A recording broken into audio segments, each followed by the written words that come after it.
We just need to keep pressing forward that it is the insulin resistance and hyperinsulinemia that need to be treated and reversed. We saw just across the board great improvements in response to that carbohydrate restricted diet. Do you know what's unfortunately the fastest growing cause of liver disease in this country? It's metabolic dysfunction associated steatotic liver dysfunction, which is a mouthful, but basically it's liver dysfunction, liver failure from metabolic disease. And we talk so much about metabolic disease here at Metabolic Mind and all the manifestations of it, whether it's affecting mental health or whether it's affecting cardiovascular health and triggering cardiovascular disease or reproductive health and endocrine dysfunction. But now we're going to talk about the liver dysfunction that is so rampant because of metabolic dysfunction. But fortunately, as with other forms of metabolic dysfunction, low-carb and ketogenic interventions have been shown to be incredibly effective at treating and reversing this dysfunction. But it's not promoted as widely as maybe it should be for those who are really looking for a treatment or possibly even a cure or reversal of their dysfunction. And today I'm joined by Dr. Amy Goss, who has a PhD in nutrition sciences and is an assistant professor of nutrition sciences at University of Alabama, Birmingham, who's done a lot of the research on ketogenic interventions for treating metabolic-associated fatty liver disease. And I'm also joined by Dr. Karen Jerome-Zapadka, who's a medical doctor and gastroenterologist, who's the founder and medical director of Trajectory Health. And she has been using carbohydrate reduction and ketogenic interventions to treat fatty liver disease as well for years and seeing dramatic results. So as we talk about it, ketosis and carbohydrate reduction may not be the only approach for improving metabolic health and treating fatty liver, but it's emerging as looking like the most effective nutritional approach. And that's an important concept that people need to walk away with. So Dr. Zapadka and Dr. Gross share lots of tips about ways to approach this and ways to think about this. So I hope this interview is very helpful for you or maybe someone you know who has fatty liver disease. Well, Dr. Amy Goss and Dr. Karen Jerome-Zapadka, welcome to Metabolic Mind. It's wonderful to have you both here. Thank you. Great to be here. Happy to be here. Yeah, so we are here today to talk about this disease of fatty liver. And it is a diagnosis that really has grown dramatically, unfortunately, and is really connected to metabolic health. And so at Metabolic Mind, we talk a lot about metabolic and mental health, but there are certainly other systemic repercussions of poor metabolic health, with the liver being one of them. And it, help us understand, Karen, what actually is fatty liver and why is it such a problem?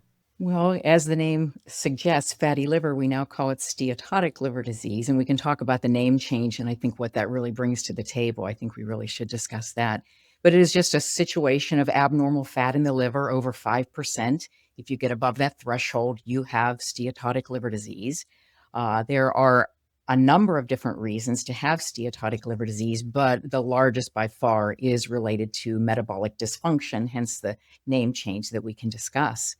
And it is a multifactorial, very complex disease that is affected by genetics and sedentary behavior. The gut microbiome is playing a role, but above all else, it is related to nutrition, over calories, and the types of calories, particularly the starches and sugars that are ubiquitous in our diet now, and driving insulin resistance and hyperinsulinemia, which, as we'll discuss further on, plays a key role in the propagation of steatotic liver disease. It's becoming a worldwide epidemic. Probably 30% of the adult population has it. I think if you're a child, at least 10% of children. If you're an obese child, the statistics are anywhere from 40 to 50% of obese children. And I'm sure Amy will get into that further, which really is a national tragedy that has become such an epidemic. Yeah, and if it progresses enough, it leads to the liver failure and the need for liver transplantation, which is quite dramatic, obviously. Oh, absolutely. It is now the number one cause of liver transplantation in women.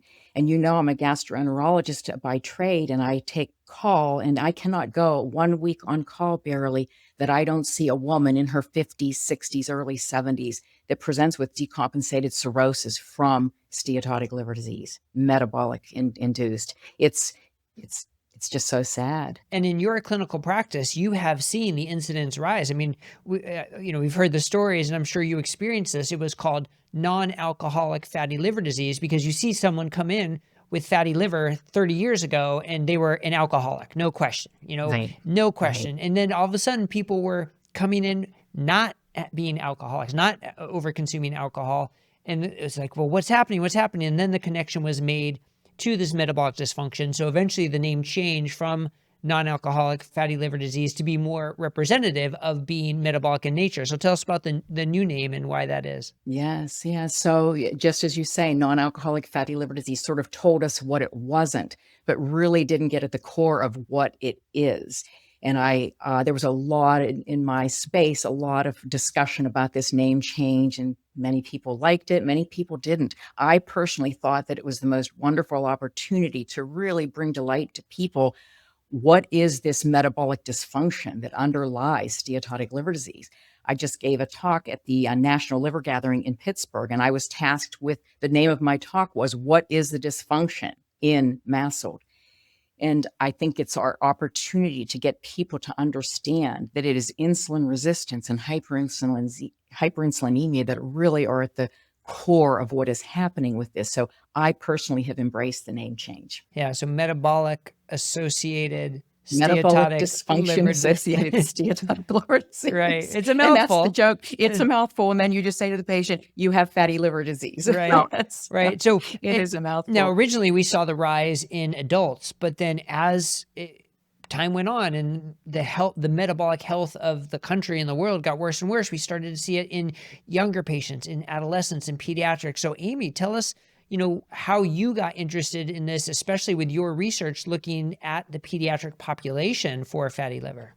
Yeah, certainly. In doing some research about fatty liver disease and different ectopic lipid depots and how they might be affected by diet and how those depots are influencing other metabolic diseases like type 2 diabetes, I became very interested in fatty liver disease in particular and sort of the techniques around imaging the liver. And turns out that, in doing all this research, we had a pediatrician over at an endocrinologist, pediatric endocrinologist over at Children's Hospital of Alabama, who we'd done some work with, and we knew that fatty liver was prevalent in adults, but sort of understanding how many patients we might have access to that had fatty liver in a younger population.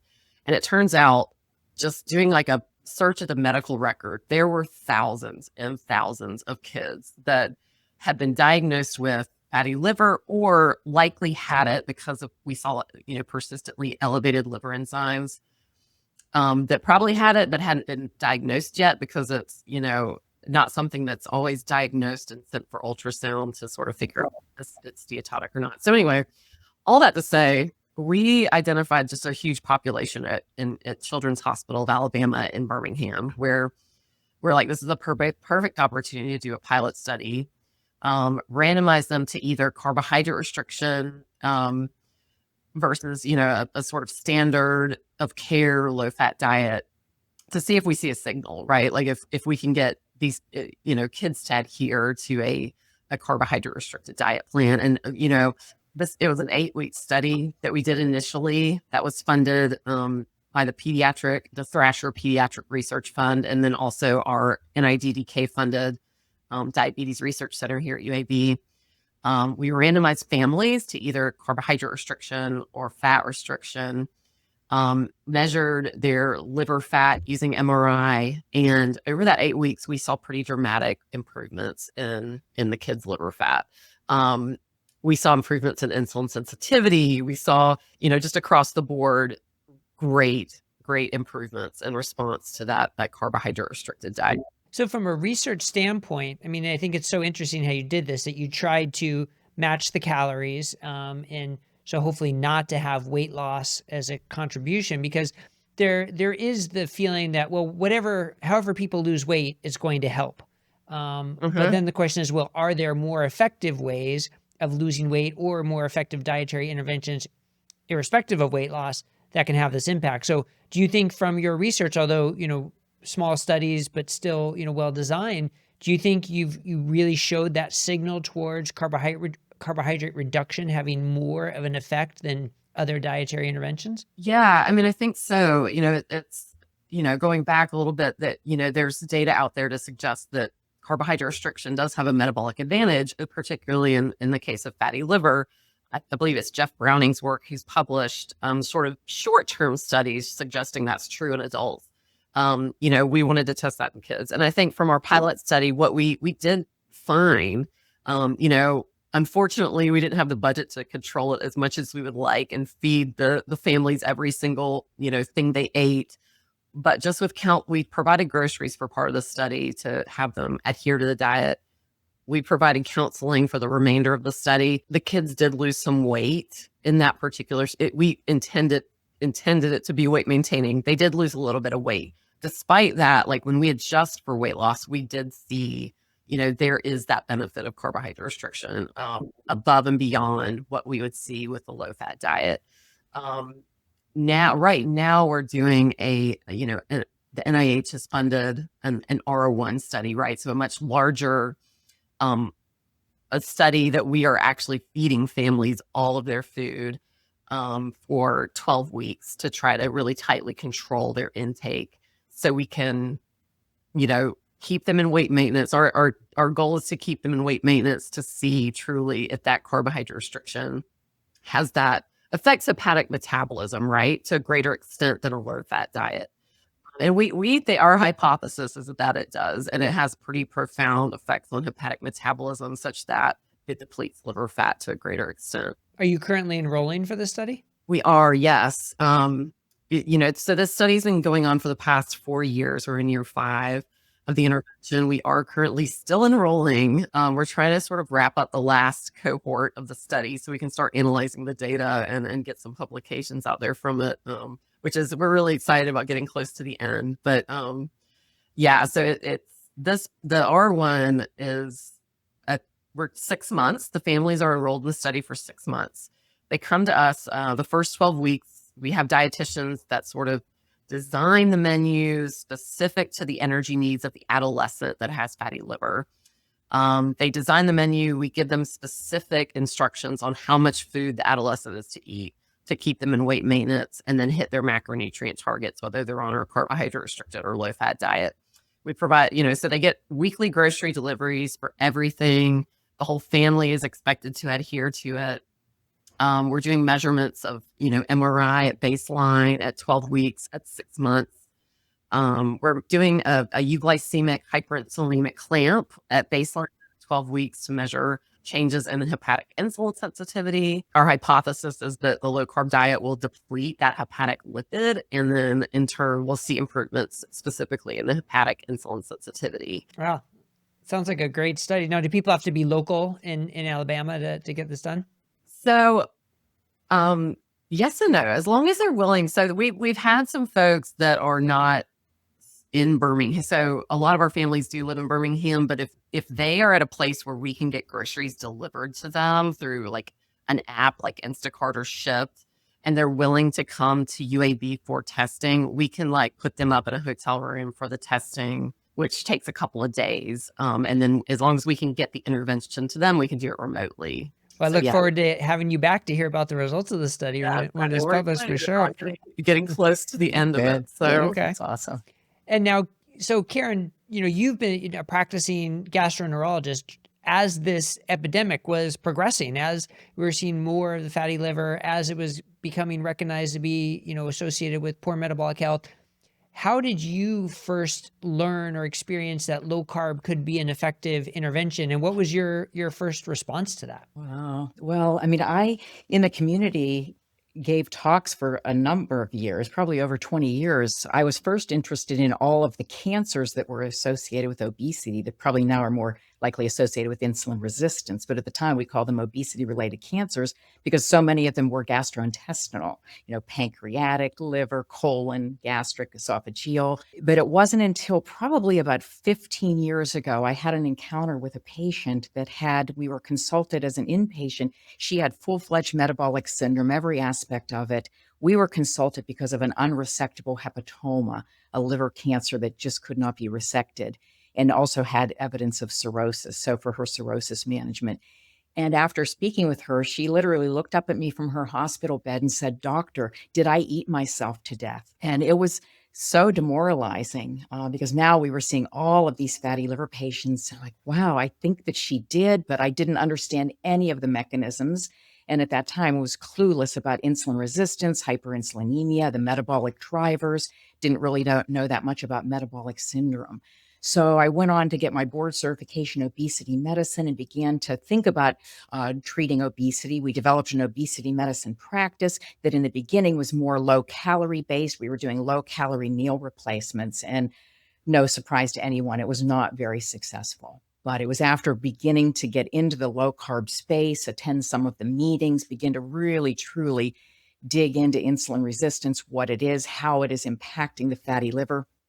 We came home from some of those meetings and totally transformed our obesity medicine practice into a low carb practice, using low carb and very low carb into the ketogenic range. And from there, the light bulbs were just going off. We just were seeing so much success, dozens of patients with steatotic liver disease reversing it by imaging. We were using FibroScan technology at the time. Now we're using Velicur scan. So we're documenting by scan and by insulin levels, home IR scores, lipid levels, triglycerides, all the markers that we want to see normalize. We're seeing them normalize by focusing our treatment on treating the metabolic syndrome.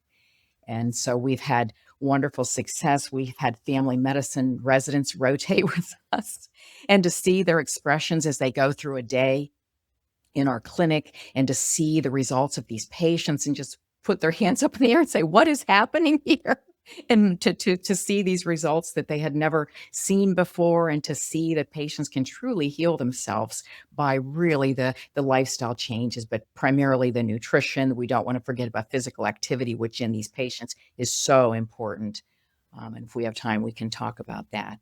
But that was my metamorphosis. And I now feel that I have a very firm grasp on the drivers of insulin resistance and how to get it reversed and turned around. So, I mean, clearly by your clinical experience and Amy, by your research, that carbohydrate reduction, ketogenic interventions are an incredibly effective treatment for treating fatty liver and the underlying metabolic consequences. But I mean, they're not the only treatment, right? There could be, there are other potentially effective treatments, whether it's low calorie diets for those who can maintain them, or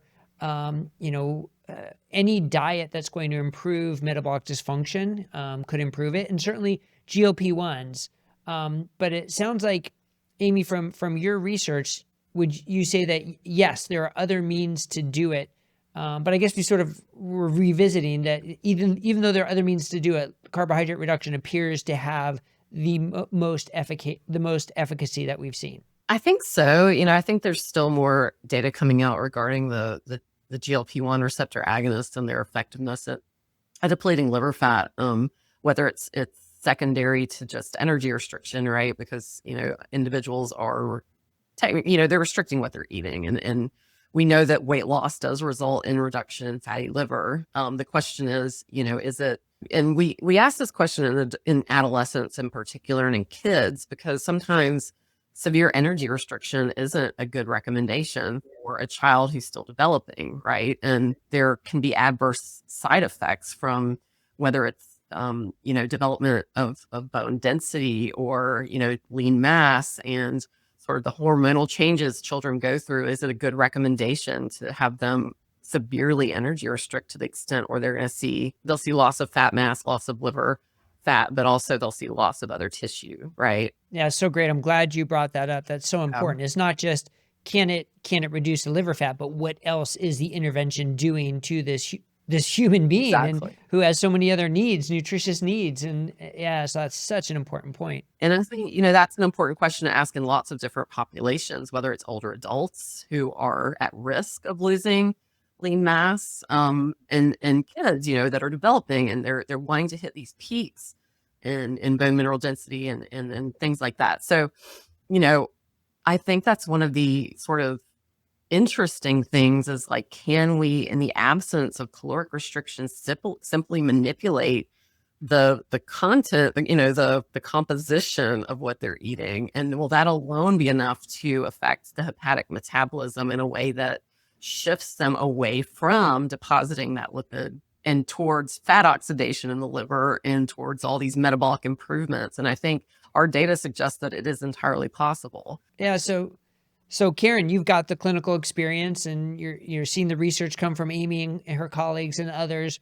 Is this catching on, with your GI colleagues or when you go to GI conferences, or is it being drowned out by GLP-1s and by medications, as so often happens with lifestyle interventions? I mean, I think, Wegovy, as you know, is now approved for what we call at-risk MASH. So if we're thinking about steatotic liver disease, we really, the first goal is really to stage it. Do they have simple steatosis, or are they advanced enough that they are into the F2, F3 range of fibrosis? So that's a different ballgame. And I think at that point, if they have F2, F3 fibrosis, they are a candidate for one of two medications that are now FDA approved: Resdifra, which works on a thyroid receptor in the liver itself, and then Wegovy. Those would be two FDA approved drugs for that class of fatty liver, F2, F3 fibrosis. That's a subsegment of the millions of people that have steatotic liver disease. That's just a small subsegment of that population. So for the other millions, that's where we're really talking about the lifestyle changes.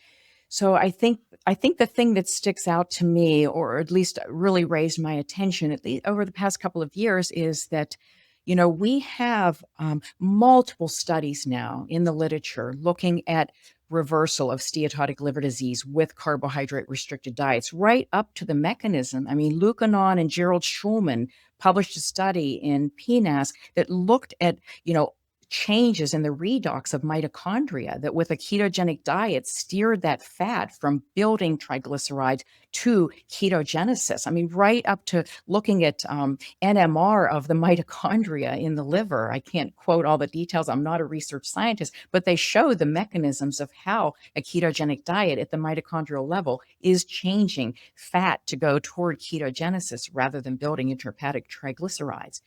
So those studies exist. There are multiple studies looking at ketogenic diets, both research studies, narrative reviews. When I was looking at the major guidelines for all the major societies and all the references that they listed, what stuck out to me was my living room floor was covered with articles about the ketogenic diet, but they were nowhere in any of those guidelines, bibliographies of references. And what is the disconnect here? So there's a lot of work to be done in that area. I think the research is there. It's lying all over my floor. Why is it not getting out there to the general practitioners to let them understand that this is a very viable way to reverse steatotic liver disease, especially if it's early disease and we don't have MASH, the metabolic associated steatohepatitis with fibrosis. If we can catch it early stages, diagnose it early, reverse it very easily. So what do you think when you hear that, Amy? I mean, here you are doing this work and putting all this time and energy in to do these studies, and you hear it's not, catching on yet, it's not in the guidelines. How do you feel about that? Yeah, no, I mean, it's something you talk about pretty often. Is like, I feel like there's a lot of literature out there to suggest that it has beneficial effects, yet we're fighting that idea or the notion that somehow that it's harmful, right? For one reason or another. And I think, more and more people are becoming more familiar with the fact that it has so many metabolic benefits, and maybe there's not as firm a foundation for those critiques of it where people are saying it's harmful for whether it's like heart disease or something like that. Those have sort of been debunked, right? And I think we're sort of, in our department, at least, we're in the Department of Nutrition Sciences at UAB, we're working to sort of retrain, or at least to train the next generation of whether it's dietitians or, how do we get this into more literature and medical schools and that sort of thing to sort of destigmatize the effects of this particular pattern of eating, and I tell people, like, we have a clinic too. We recently in our department started our metabolic health clinic, where we are seeing patients, teaching them how to follow carbohydrate restricted diets. This is sort of a spinoff of our research, we were like, well, we need to start offering this to the community, right? Like we've done so many research studies where we've seen the profound beneficial effects. Let's start offering this clinically to our patients. So we do have the metabolic health clinic, and what we do in our clinic is we measure insulin. We focus primarily on chronic diseases, type 2 diabetes, prediabetes, fatty liver disease. So we'll take patients, we measure their insulin. We do an oral glucose tolerance test to look at their insulin response to a challenge, to all give the patient information about what's their beta cell function look like, what's their insulin sensitivity, and then we can track over time how the diet's affecting their insulin, because insulin is such an important hormone that's not in most primary care or most clinics, they're not measuring it. Glucose can only give you so much information about someone's metabolic health. We have plenty of patients that have normal or low glucose, but that's because their insulin is sky high, right? So the glucose is only one piece of that puzzle. And so we think it's just super important clinically to help the patient understand what their insulin levels are and how their diet is affecting it, and how they're once we put them on a carbohydrate restricted diet plan, how their insulin's responding to that, I think is very important information about treating chronic disease and reversing it. Yeah, I love that you've got that clinic there at Alabama to do that. Yeah, so Karen, like, say someone goes to their doctor and the doctor says, yeah, you have fatty liver, metabolic dysfunction associated steatotic liver disease, if they want to give the whole mouthful. So you need to, cut your calories, eat a low-fat diet, and increase your exercise. And if that doesn't work, we'll start you on a GLP-1. So if that's the advice they get, which unfortunately I think is fairly common advice, what would you recommend? What do you think people should, obviously not giving medical advice, but just your general thoughts on what somebody should do at that point? Yeah, well, I think first do your own research. Just go online and research and really look at some of these studies. I think the other issue is, as far as the low-fat diet, I mean, it is in the literature. I think it was Schwartz from 2003, American Journal of Clinical Nutrition. He looked at subjects that were obese with normal insulin, obese with hyperinsulinemia. He gave them low-fat, high-carb diets and low-carb, high-fat diets. In the low-fat, high-carb diet, the patients that were insulin resistant with hyperinsulinemia had 5 to 6 times higher de novo lipogenesis, fat building in the liver. And with that came significantly elevated triglycerides. And this raised a huge concern for me because of all of the recommendations for low-fat diets. This study convinced me that not only do low-fat diets, they may not work. They may, if someone's significantly insulin resistant with hyperinsulinemia, may make the issue worse. And so I think that really opened up my eyes, no question. And so from that moment forward, clearly that convinced me that, I'm not going to be recommending low-fat diets. I think low-calorie diets, we tried that for 2 years in our obesity center, and that did not work as well, not meaningfully. Everybody lost maybe 20 pounds and then stagnated and then became hungry and started to eat again. So not much success with that. So I feel like I've kind of tried it all. And this is where I've settled that I think works the most consistently. If it's followed, we get consistent results if it's followed. So this is sort of where we are with the state of things, that we just need to keep pressing forward, that it is the insulin resistance and hyperinsulinemia that need to be treated and reversed. And we know from the literature on metabolic syndrome, the best way to do that nutritionally is with a carbohydrate restricted diet. There's no question about that in my mind. Yeah. So I think it's clear, if you're going to do one thing, then following a carbohydrate restricted diet is likely going to be the most impactful. But as you alluded to before, there are other lifestyle factors that can improve metabolic health and therefore likely improve MASLD. And that includes getting regular physical activity, right? Getting restorative sleep, managing your chronic stress, all these things. They probably don't contribute as much as what you eat, but they certainly can contribute. So is that something you focus on with your patients as well? Oh, yes. Our new practice is a total metabolic practice. We have Nutrition Network low carb certified health coaches. We have an certified exercise instructor. We screen for sleep apnea, sleep issues, depression, anxiety. We do many behavioral types of things with patients. We screen food addiction. So it's really much, much more comprehensive than our previous obesity medicine practice. And we're looking at all of those lifestyle changes. They're all related. We're also screening for all of the other metabolic issues that come along with fatty liver. As you know, the highest mortality in steatotic liver disease is not the liver, it's cardiovascular disease and cancers. And so we are making sure that they're up to date with all of their cancer screenings. I've ordered more CT coronary calcium scores than I ever have in my life, and nearly all of them are positive because of longstanding metabolic syndrome. So we're screening for that and trying to align with some cardiologists that will be on board, with what we're trying to do. And that is such a crucial point. I mean, you can focus in on the liver and the fat content of the liver and what the scans show, but really for the health of the patient, you also have to consider all the other manifestations of metabolic dysfunction, with cardiovascular disease being a big one and cancers. Absolutely. I mean, I think the take-home point is MASLD is a systemic disease, and you really need to be looking at everything and addressing every risk factor and really evaluating for all of the other underlying problems that can come along with it. Well, wow, this has been a great discussion. I really hope people can take away a lot of these clinical nuggets and a lot of the research that's happening, and have a better understanding of this and how to approach it as this broader systemic metabolic disease. So Dr. Goss, if people wanted to follow you and your work, where can we direct them to go? Where can they find you? Yeah, certainly. So, we have a website at UAB in our department. We have our clinic website where we're posting updates about our research. If you search in Google, like UAB Diet for Diabetes, you'll find our page. I try to post updates occasionally on like Instagram, and LinkedIn as well. Under Amy M. Goss, you can find me, Dr. Amy M. Goss. And if they want to enroll in your ongoing study, would they go to the UAB site on the UAB or?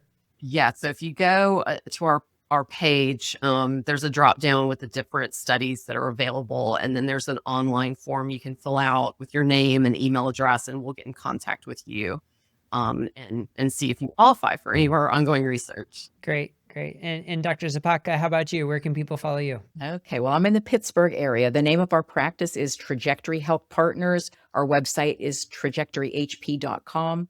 I'm also on LinkedIn and Instagram, Facebook. They'll be able to find us through the practice. Great. Well, thank you both for joining me and providing all this very important information. So I really appreciate it. Oh, thank you for having us. Thank you so much. Yeah, thank you. Thank you for watching. If you want to see more, check out these recommended videos. Also, if you haven't already, don't forget to subscribe to our channel to stay up to date with our content and help us expand the movement. And if you want to sign up for our newsletter, access our resources, read the latest research, or check out the Think Smart framework, click here to visit our website. See you on the next video.